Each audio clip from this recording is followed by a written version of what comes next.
In this week's lab, we explored the conservation of energy within a system through a simple experiment completed by me, Digby, and my collaborator, Tilly Druce.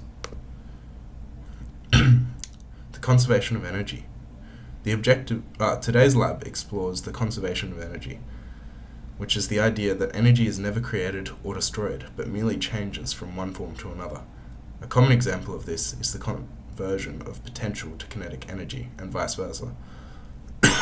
I have displayed a couple of other examples here to help visualize, such as the chemical energy of food going into human motion, or the chemical energy of petrol causing a car to move.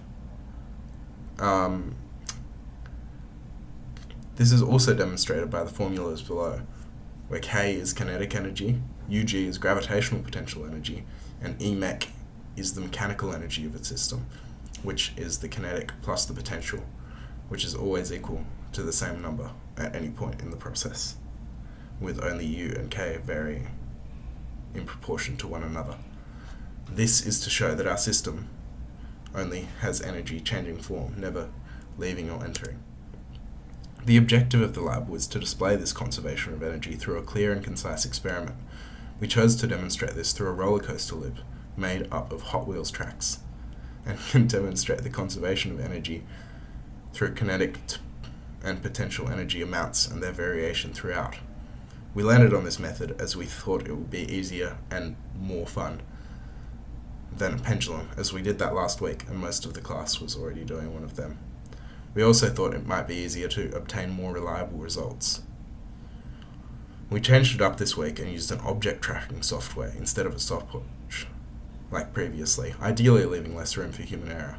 The drop height of our roller coaster was 0.8 meters, our mass was 0.01 kilograms, and importantly, our loop height was around 0.45 meters.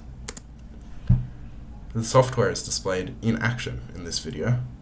It shows a number of graphs on the side, which are displayed more clearly in the results section. While the video plays, I'll discuss our measurement uncertainties. There are a number of these within our experiment still, due to the nature of the Hot Wheels tracks in our setup, sometimes leading to the mass derailing and not completing the loop. We also had brand new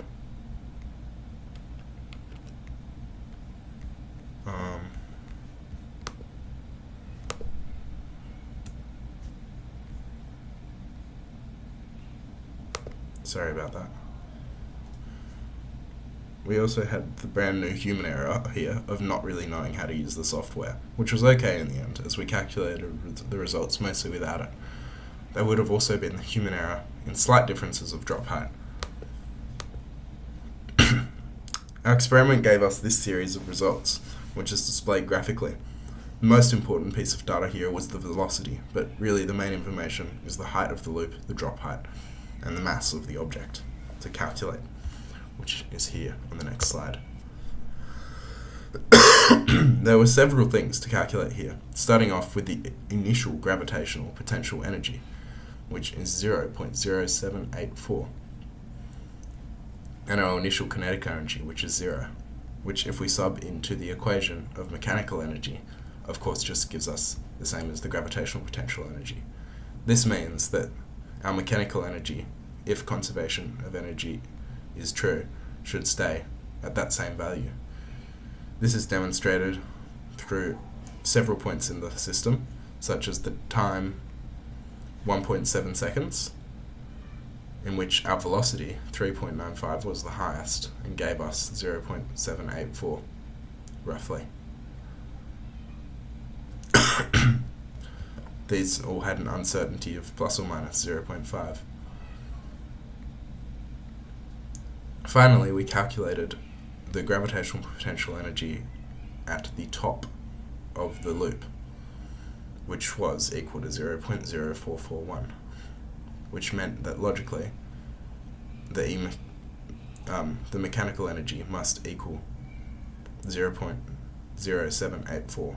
So the kinetic energy at the top must have been 0.0343, which means the velocity in this calculation here can be seen to be 2.6 meters per second. which if you sub in does equal back to 0.0343. Therefore, energy is conserved. Thank you for listening. Goodbye. I hope you enjoyed.